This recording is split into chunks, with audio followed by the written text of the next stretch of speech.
Ladies and gentlemen, this is a televised debate. We'll be broadcasting on the global web platform as well as into CNBC Africa, which is crossing to 48 countries across the globe. Thank you for joining us for the CNBC Africa panel discussion coming to you from the 2017 World Economic Forum Annual Champions here in Dalian, China. For the next hour, we're going to be looking at China's clean tech revolution and implications for the global economy. Joining me to take the discussion further, Minister Wang Gang, Minister of Science and Technology, the People's Republic of China. I'm joined by Xu Yinbiao, who is chairman of the State Grid Corporation China. Liu Dashan, who is chairman of the board, China Energy Conservation and Environmental Protection Group, CECEP, and Alex Molinaroli, he's chairman and chief executive officer of Johnson Controls. Thank you very much for joining me, gentlemen. Let's start with innovation and the policy framework, Minister Wang, that China is putting forward to encourage innovation. In a recent World Economic Forum report, it was stated that there are 100 tech startup companies with a valuation of $1 billion and 8 tech startups with a valuation of $10 billion. The policy framework for innovation, sir. First of all, thank you for putting forward the first question on innovation. Today, we are here to discuss the clean technology revolution in China. This indeed is a critical issue. You've brought forward the question on innovation and collaboration on innovation. In the morning opening ceremony, in Premier Li Keqiang's speech, he has given a very good explanation on China's concept of innovation. Innovation prioritize the next 5 years development, innovation, coordination, green development, openness, and shared development are the themes for the next 5 years development. Innovation prioritizes these 5 major concepts, and it plays a major role for future development. These 5 development concepts from China is in high alignment with 2030 SDG. Today, we can zoom our focus of innovation on the clean technology and green development.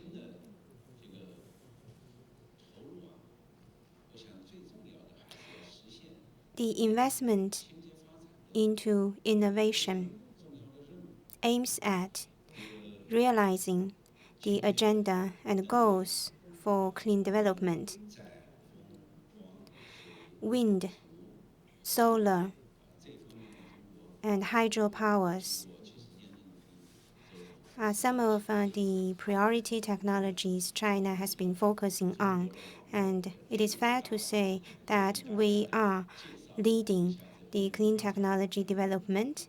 Maybe later, my colleague, Chairman Xu from State Grid, can share with us the renewable energy connection to the grid. In the early of this century, we have initiated the clean water program, like the sewage channeling in cities, the recycling of water, and the development of sponge cities.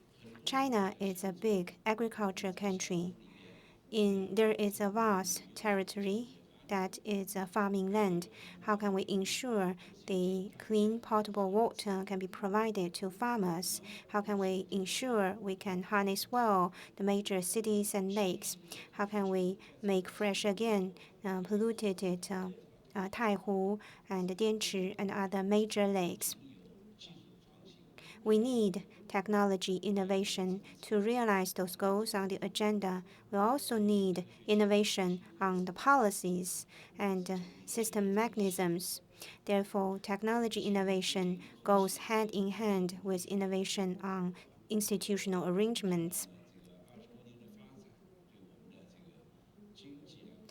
The past 2 decades, development has boosted our economy, whereas it has brought about some negative impacts as well. Now we are addressing major headaches like air pollution. Recently, we had the research on the direct emissions impact on air pollution. For example, the cement, iron and steel industry, they discharge some of the waste directly into the atmosphere. How can we measure the major impact from these heavy industries? We've also been assessing the electricity generation efficiency. For some of the leading players, they are also assessing carbon capture and utilization analysis. To come in here, and I think for our audience, let's take a step back. We've seen the link innovation to the clean technology revolution in terms of the policy framework. Chairman Xu, perhaps you can come in terms of how you define the clean technology revolution from your standpoint at State Grid, which is the world's largest utility and second in the global Fortune 500. Thank you. 那么，首先非常高兴和王部长。First of all, it is my great pleasure to join Minister Wang and be on this discussion. And we have a very clarified discussion on clean technology. It is fair to say that clean energy is the center of a clean technology revolution. China is undergoing energy transformation to implement the 5 development concepts. The traditional fossil fuels should be replaced by clean energy. As you have rightly mentioned, State Grid is one of the Fortune 500 and the world's biggest public utility company. State Grid is an innovative company. First, we have developed the world's most advanced technology for the transmission of super high voltage electricity. This is of our proprietary intellectual ownership. This technology has helped us to transmit some of the clean energy from the remote west part of China all the way to the east part of China to reduce the consumption of coal and optimize energy mix. This is a proprietary technology for transmission based on our national conditions. And second technology that we take pride in is a smart grid.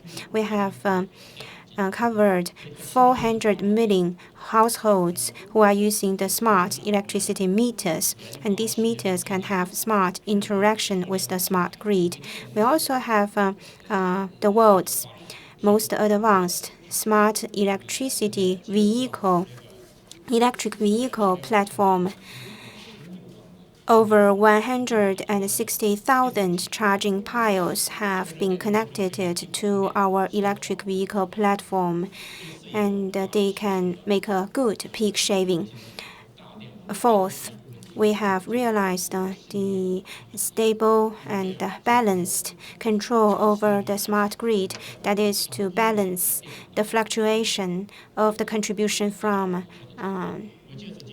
renewable energy when they are connected to grid. I'd also like to take this opportunity to share with you a very exciting news.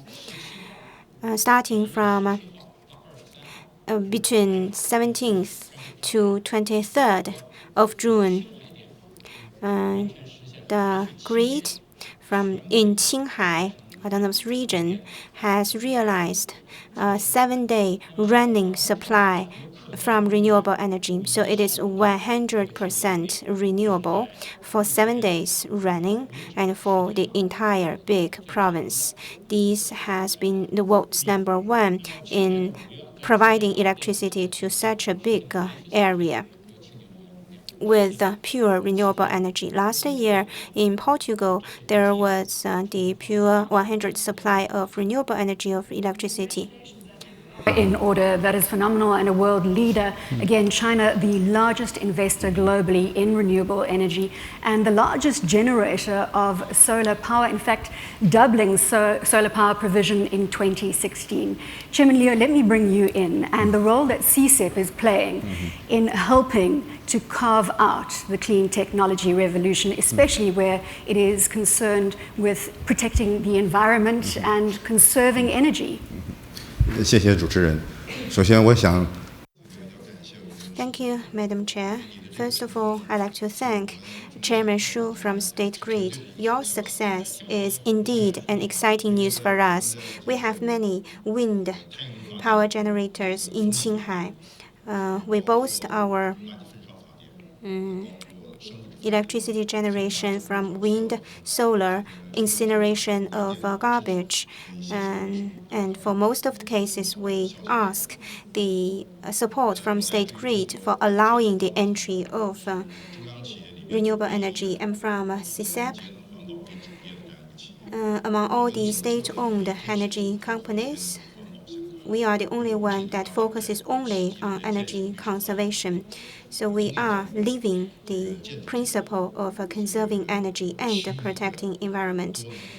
Energy conservation on buildings and structures, distributed energy supply in different regions, the sewage water treatment from households and from plants, the treatment of polluted water bodies, the restoration of eroded soil, the monitoring and the surveillance over the air quality, the treatment of dust and particles in air, also solar, wind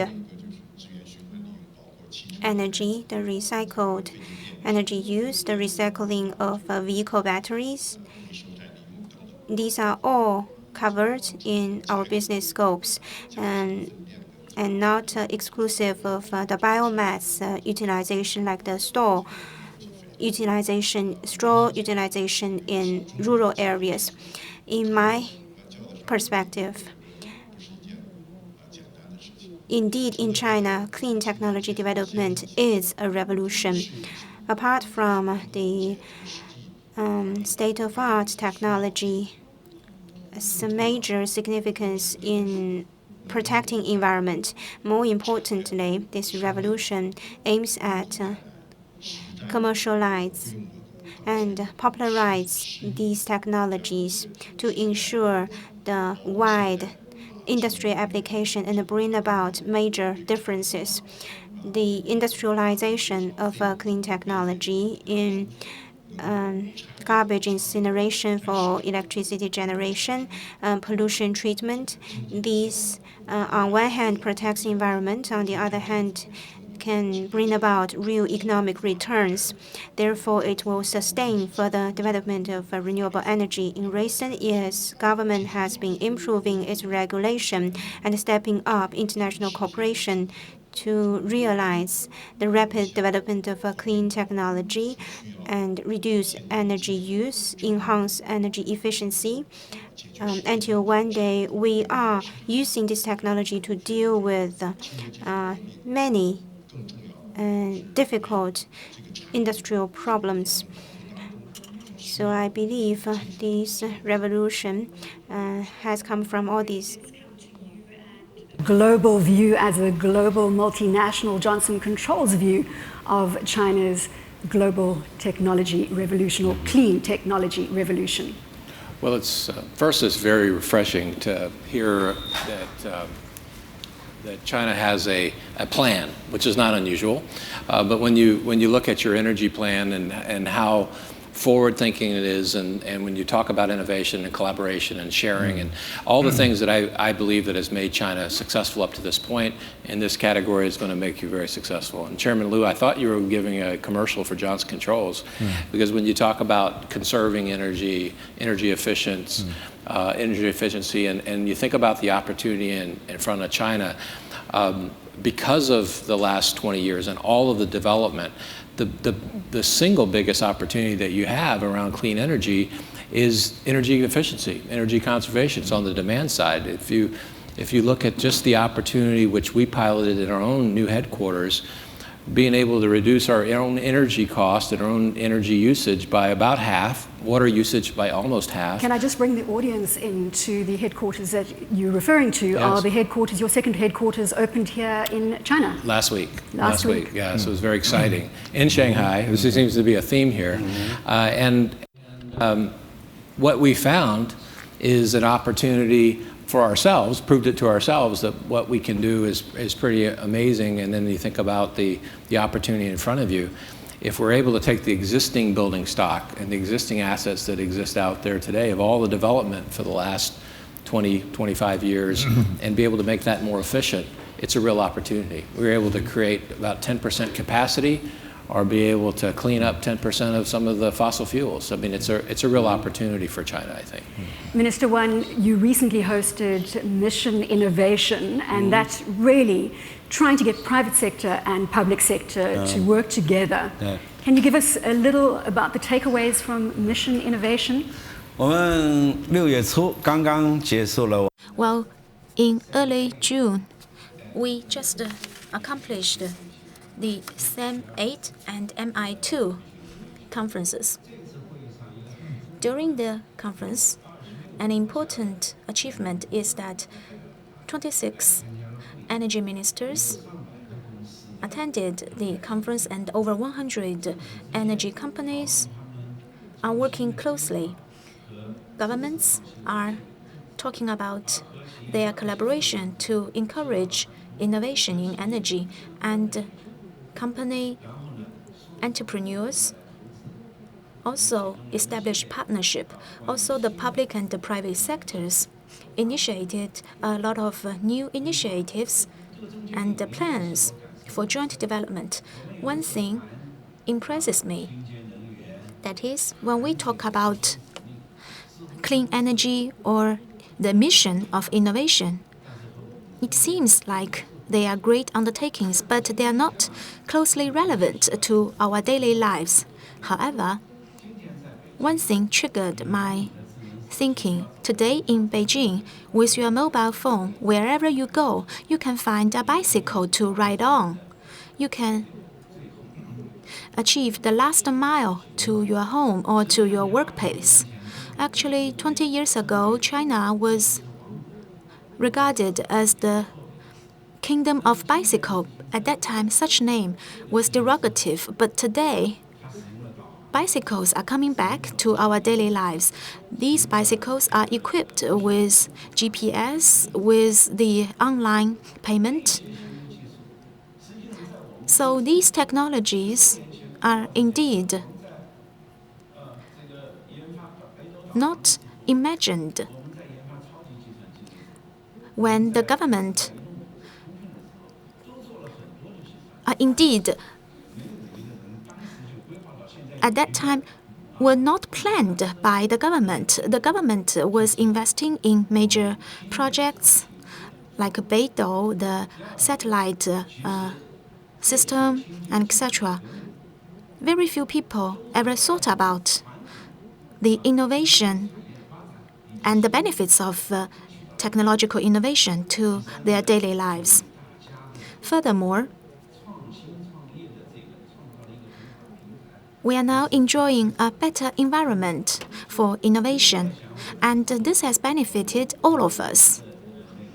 So coming back to your question, for CECEP or MI2, and even for the 13th five-year development program of China, we have to be close to people's lives. We should start from the small things. In this way, can we bring the tangible and actual benefits to every citizen, then we will create a new world. About how technology is impacting the man in the street and affecting our lives on a daily basis. Chairman Xu, it's important to understand how state-of-the-art technology, artificial intelligence, drones, robots can help you transition to renewable energy as State Grid. 刚才汪部长提到了，有时候提的很多。Well, yes, indeed. Just as Minister Wang has mentioned, in many occasions we have grand objectives. Take the Beijing, Tianjin, and the Hebei region as an example. Well, it is forecasted that by the end of the year, we won't find it necessary to use coal for heating purpose. We will no longer use the coal for heating purpose. We can use clean energy. So for our common people, they will see that they can use electricity which is cleaner and less expensive than coal for heating purpose. Now we can only use 4,000 degree of electricity to heat the house. And also it is much more convenient because you don't need to wake up at midnight and add coal to your furnace. So let me share with you two figures. The first is in the past 10 years for the proportion of renewable energy in power generation, we now can reach 25%, and for the installed capacity, 36%, and for the electricity truly generated by renewable energy, 25%. So as you can see, this is a fast growing speed, and indeed this is the largest quantity in the world. The second figure I want to share with you is that electricity accounts for 20% of any energy consumption, and this percentage is growing one percentage point every year, much faster than any other country in the world.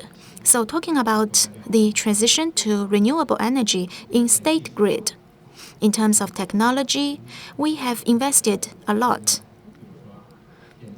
For example, for electric cars and for the transition from coal to electricity, as well as in R&D or the creation of ecosystem for electricity and renewable energy produced electricity, you can see that we are undergoing a revolution. The traditional power system was indeed a one-way traffic. We needed the really large facilities and really concentrated.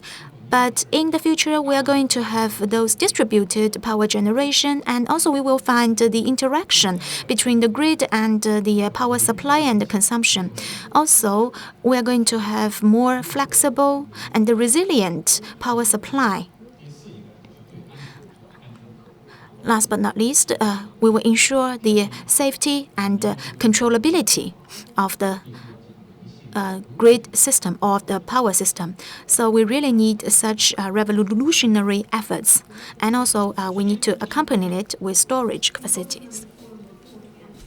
Beijing closed their last coal-fired power plant in March.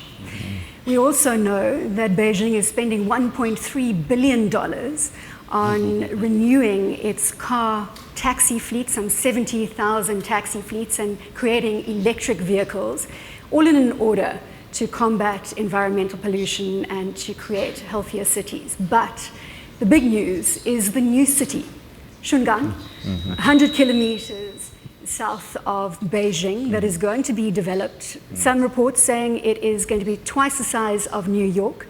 Can you give me some more headlines? Because I know that CECEP is involved and it is about the headlines here. Well, indeed, this is a great initiative. which is very exciting to all of us.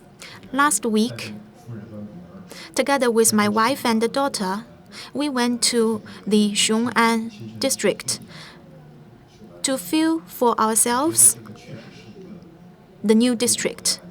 To me, it is indeed a great planning and also a strategic planning which will have 1,000 years of impact. Well, there are a lot of expectations towards this new district, and we are making every effort to be engaged in the development of the district and also to facilitate the rapid progress or growth of the district. This morning, I met with Governor Shen, and I very briefly reported to him what we are doing in our group. In our group, CECEP, we are following the guidance from the central leadership, and we will make every effort to make the Xiong'an district greener, cleaner, and growing faster. We do hope that this district can be a high-level, eco-friendly, and environmental-friendly district. I'm confident that in the near future, you will be able to see the progress achieved by the district. Well, let me add that in terms of energy, we hope that the Xiong'an district can be highly reliable. So we will following the 6-9 principles of energy security or energy safety in the district, in designing the district.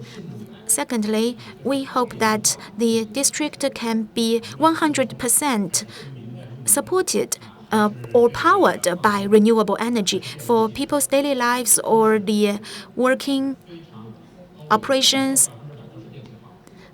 We may not be able to achieve 100% electrification, but this is our target or our objective. Thirdly, we need to build it as a smart city and a city using smart energies. So we are proposing to build the district. You wanted to add, and Chairman, I'll come in, Chairman Molinaroli just now. You wanted to add about the future city, the smart city of the future? Smart city. 对，这个从大家提的各方面啊。Well, the Xiong'an district is indeed a focus for development, and also it has attracted a lot of interest. For smart city, to achieve a smart city, I believe that the key lies with the innovation, in particular the technological innovation. At the moment, the priority is to do a sound overall planning. So in terms of energy, in terms of business, in terms of the eco and economic system, in the Xiong'an district, we hope to make it a livable and a good district for people to live and to work. For smart city, as you can see, smart transportation or commuting to work has become an integral part. I believe that today's discussion will also add a lot of specific details to smart city. As we can see, Johnson Controls is a very good company in this regard. So maybe we should learn from Johnson Controls. Of what could be groundbreaking future plans in clean technology. We're talking low carbon urban infrastructure, we're talking electrification that is obviously going to come from renewables, and then obviously electric cars. Can you add to the story? Well, part of my comment is almost a question, because I think that people's behavior, and if you look at anything that you do, whether around green technology, smart buildings, smart technology, smart cities, has a lot to about shaping people's behavior. And it has a lot to do with incentives. And I'm curious, as the planning for this new city comes in, how are we thinking about planning for incentives or feedback from the consumer, from the people that utilize the energy? Because one of the things, if you talk about electric vehicles or new energy vehicles, the feedback that you get when you're driving is one, and which shapes your behavior, is one of the most powerful parts of a new energy vehicle. And it's the same thing in your home. It's the same thing in an office building. And I'm just curious, as you think about planning, how do incentives for the consumer of these technologies, does that play into the planning process? I'm certainly with your grid's not one way anymore, it's two way. And how does that shape, how do you get the consumer to be engaged in this conversation? I think that's a great point, and thank you for bringing to our attention the smart grid, the two-way communication, and the consumer buy-in. Chairman Xu, are you going to take up the question? 这个我想 Well, it is up to their own choice. When technology develops to a certain level and when the pricing mechanism is fully fledged, then consumers are given more opportunities to make their own choices. Take smart grid, for example, as the technology for electric vehicles develops. Maybe one day the electric vehicles will be mentioned at the same breath with the traditional vehicles. The oil and fuel consumption is 1/3 compared with the gasoline or the diesel vehicles. And consumers, if we look at the consumers' kitchens, the electricity cost is higher and higher. If they use natural gas, the cost will be much lower than the cost when they use electricity. And also the carbon dioxide emission that can be generated by using natural gas and other alternative choices is much less than the consumption of electricity when they are cooking in the kitchens. Once we have enough publicity, the mindset may be changed. 今天听到 I want to make some additional remark here, following on that. Well, it is really gratifying for me to see that you give such great attention to this issue. 17 years ago, I came back to China and I started China's first electric vehicle project. And today, electric vehicle has penetrated and seeped into people's life. Most importantly, enterprises and businesses should be involved in the development of clean technology and find their proper business models and cater to the needs of consumers. I do believe that such development paradigms will be applied to Xiong'an's development in the future as well. But most importantly, a habitable and agreeable environment of a city is very important. So in Xiong'an, we will see shared bikes, more bikes. We will find new business models where people are more connected. Xiong'an district might be a pilot district. When we look into the future, it will also be a model or a showpiece of a future city where we can see international collaboration. By so doing, we hope we can set up a template. To the question that you asked, and I'm going to come back to you and say that do consumers, specifically in China, have a choice? And I refer here to a report out of University in California in 2015 saying that 4,000 people die as a result of air pollution-related diseases on a daily basis in China. The total number over a year, 1.6 million consumers. So at the end of the day, does the consumer have a choice but to buy into the clean tech revolution? And my question to you is the clean tech revolution the biggest opportunity of the 21st century? Well, I guess what I would say is, if it's not the biggest, I don't know what will be. I mean, in this advent of technology around artificial intelligence and big data, it's going to impact all of our lives. But when I think about the consumer having a choice, the consumer needs to be educated, just as your example around the kitchen. If the consumer, I believe, understood that it was either less costly or more costly to use one appliance versus another, less costly or more costly to do their wash in the morning versus the evening, I think they would make those choices. And I think part of what you have to do, and they make the same choices around transportation, and they make the same choices about where they work, and they say the same choices because they know they can have an impact on the environment. And so a big part of what has to happen, I believe, and I think we're getting there, we are getting there, is that the consumer needs to get signals around the choices that they make. And then when they start making those choices, it will impact everything. The smart grid is an enabler of that, but information is going to be critical and important for the consumer, because once the consumer has those signals, I believe that they'll make the right choices. So hopefully even this broadcast is one step closer to taking the conversation out to the man in the street. I made the comment that we're broadcasting not only on the web platform globally, but also to 48 countries in Africa. And in Africa, the big debate is access versus clean energy. There are 600 million people without access to electricity. So hopefully, this conversation is part of that communication process.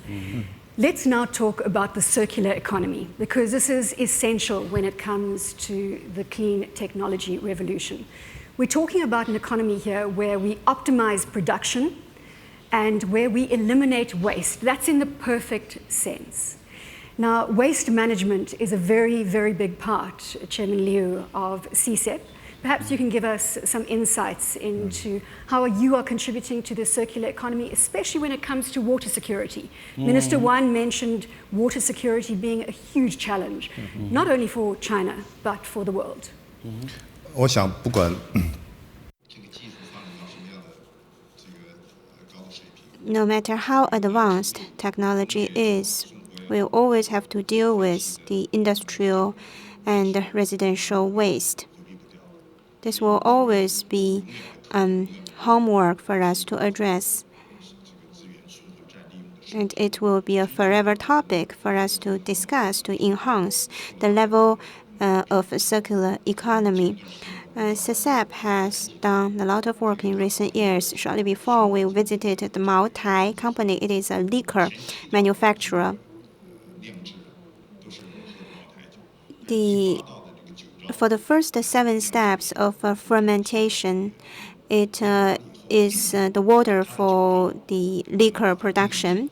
And for the 8th step, we use the waste from the liquor manufacturer and use it as a biomass for the biomass gas utilization. This biomass from these procedures will be reused as the energy for steam generation and for electricity generation. So it is a closed loop and a circular model of energy reuse in this liquor manufacture. The city residential garbage treatment, the restaurant waste treatment, and the treatment over the wasted mines, the restoration of soil quality, can all be included into the umbrella of a circular economy. Many of us who are fighting in the environmental protection area may feel it is very true that we always need new technologies to deal with cropping up issues.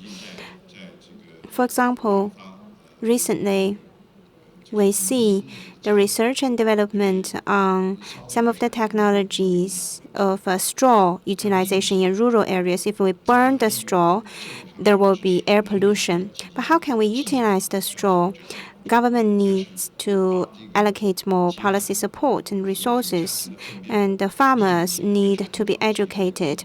We use straw and the excretions from the animal husbandry industry to generate biomass.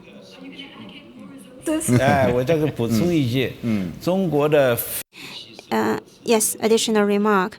The utilization of waste in China has developed to such a scale that is 35 million tons of coal equivalents. China is a big animal husbandry country, and we raise a lot of poultry. the biomass generation from the utilization of the excretions of this poultry has developed into such a big scale, and I think these can be shared with our African brothers and sisters.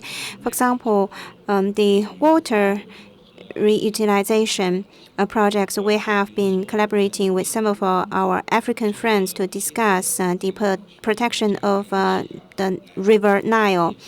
We've also been collaborating with African countries to develop new technologies to utilize the animal husbandry and poultry raising.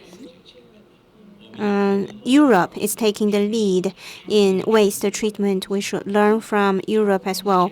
We believe waste treatment is a cross-disciplinary and a whole societal issue. It touches upon the education of individual citizens as well. We are gratifying to see many private enterprise players pay great attention to environment in Africa. For example, one of the entrepreneurs from a private company has donated to a project for protecting some rare species of birds in Africa. So I hope that many of the technologies, once developed and proven successful, could be shared on a much bigger scope. There are areas we need to learn. There are areas we are ready to teach, so that technologies may be popularized across the country. CECEP MI2 has done a lot of work. About batteries and storage. 我非常同意汪部长的观点。我想 I agree with Minister Wan.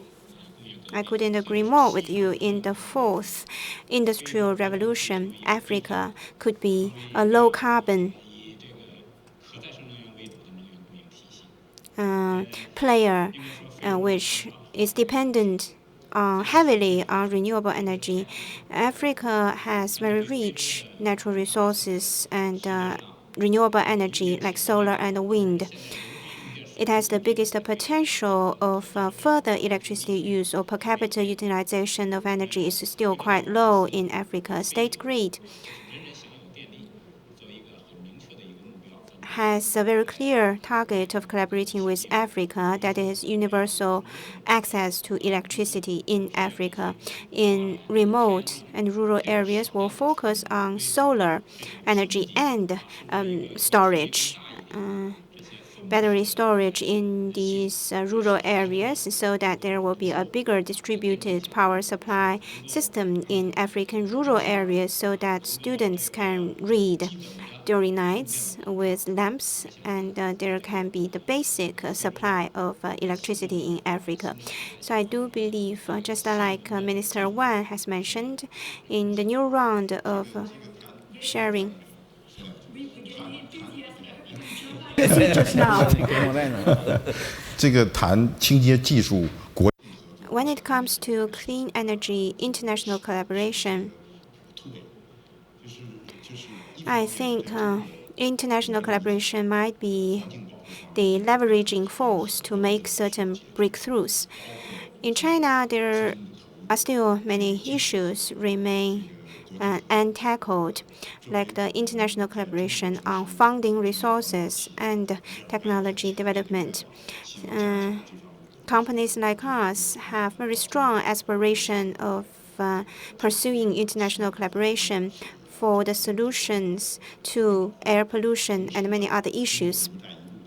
The Belt and Road Initiative launched by China has sent many Chinese enterprises to African areas.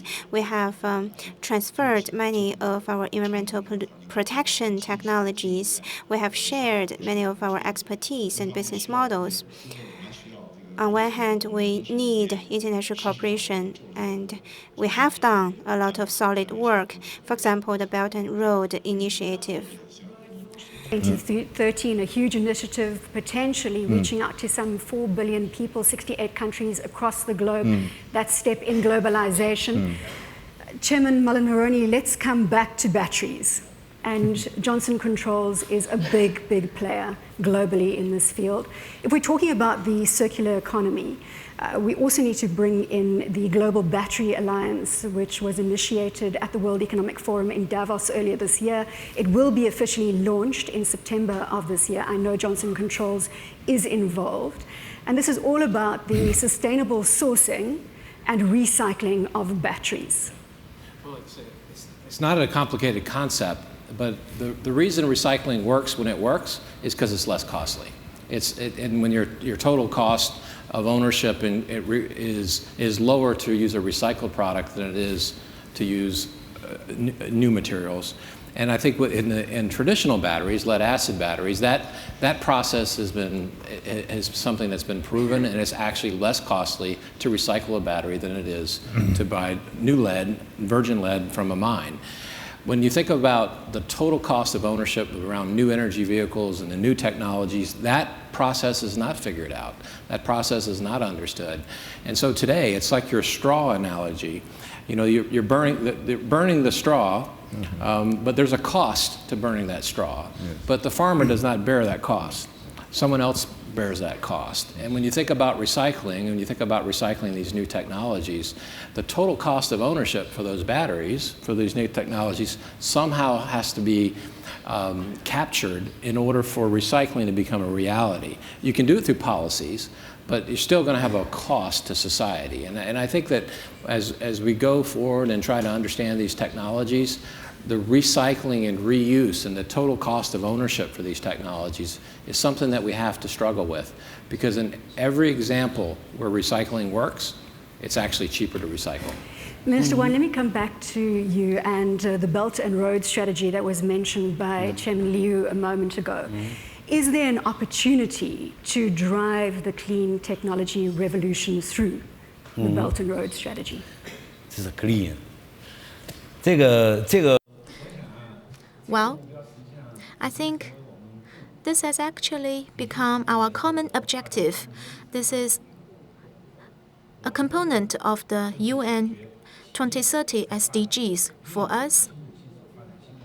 Our task is to help the companies to overcome various difficulties like the cost problem, or we need to overcome the barriers in technological sharing, in facilitating the youth to explore their potentials and their talents. Well, these are big issues which I want to put up today in our small-scale discussion. I think the government should make it profitable for every step of the recycling, and such profit or the benefit should be shared by all of us. Secondly, in terms of the use or the application, well, we can build legal framework to encourage the adoption or the use of clean energy. On the one hand, we should make it easier for the clean energies to get access to the market. And on the other hand, for those outdated production capacities, they should be phased out to leave the room for the new energies. Last but not least, I believe that in this new revolution, it will surely be very promising for our young people to get their positions. Mobile is a typical example, and the shared bicycles is another good example. So in the future, when we have electric cars, well, we can use the mobile phones to find available electric cars to drive to our work. Everything can be shared in the city, and everything is restructured in the new system. Huge growth opportunity for the 21st century. But let's talk about and you have, Minister Wang, the global implications of China's clean technology revolution and how you are creating that interconnectedness with the rest of the world through the Belt and Road strategy. Chairman Xu, with the US pulling out of the clean energy environment, and I'm putting it very politely. What are the opportunities for China to create a new world order when it comes to not only the clean tech industry, but the clean energy industry? 清洁能源转型实现这场能源革命。 Well, I think it's a world consensus to realize the transition to clean energy. This is the general trend that no one country can try to avoid or to fight against. Well, it's an urgent task for China to help build such a world. Well, China is truly a big country in terms of energy generation and consumption. Also, the traditional energy mix in China should undergo profound changes. Of course, we need the clean energies to play the dominant role. Just now I mentioned that for the newly installed capacity, 36% is for the renewable energy. Despite the various challenges, China will honor its commitment, just as Premier Li mentioned this morning. We hope that the proportion of clean energy can exceed that of the fossil fuel. That means renewable energy should account for at least 1/2 or 50%, more than 50% of the energy mix. And also we should build the smart grid and make the grid flexible and safe or secure. Also, we should make precision development for the growth of energy. Furthermore, for the leading technologies, there should be major breakthroughs. One of the examples is the storage technology. Fourthly, we need to strengthen international collaboration or cooperation. To take away closing remarks from you, Chairman Liu, in the vein of the clean technology revolution and how China is leading the way.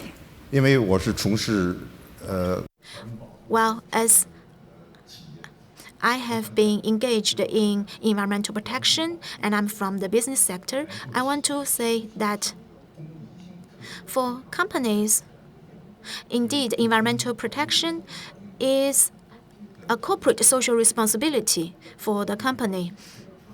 And you should not expect a high profit for that or to get the profit in a very short period of time. We need the whole society to work hand in hand. And of course, the government support and the sound policy environment are necessary. We need to work together.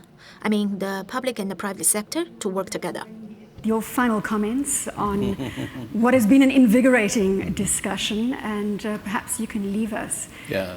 Well, first off, Well, the conversation around China, and one of the things that I would say is the technologies that are being developed in China, and I've mentioned this 2 or 3 times over the last couple of days, I believe that there's an opportunity to lead because of the scale, because of the technologies that are being developed and because of the policies that you have the opportunity to not only be moving from an importer of technologies to a developer of technologies for yourself to someone that can develop technologies for the rest of the world. And at Johnson Controls, we feel like we're going to be a part of that. We don't feel like that, the flag that we're carrying is the flag that we in the markets that we serve, and we're just happy to be a part of what it is that you're developing, and I think it's pretty exciting. I read a stat recently that the solar panel was developed in the US and now the solar panels are imported from China. Need I say more? Minister Wan, let me come to closing remarks to you, sir, in terms of the path for China and innovation and the impact that is going to have on both the developed world and developing countries. 我想讲最后一句话呢，今天我们在整个讨 Well, the message I want to share with our audience is that everything we do, we should plan for big and start from the details. For technological innovation, the big inventions should be integrated with the specific inventions and the changes. For every technological adoption or promotion, we should plan for the macro perspective while do the specific activities. For international collaboration, this is also the same. We need to learn from the other countries for their good experience, good practices, and on the other hand, we should offer help and collaboration with the developing ones, our experience. And in this process, we may be able to learn from the good practices and also share what we have learned to the developing partners. We hope that it is our common achievement to realize the UN 2030 SDGs. Audience tuning in globally and from Africa, joining us here for China's Clean Tech Revolution, coming from the annual meeting of the New Champions 2017, Dalian, China. Thank you.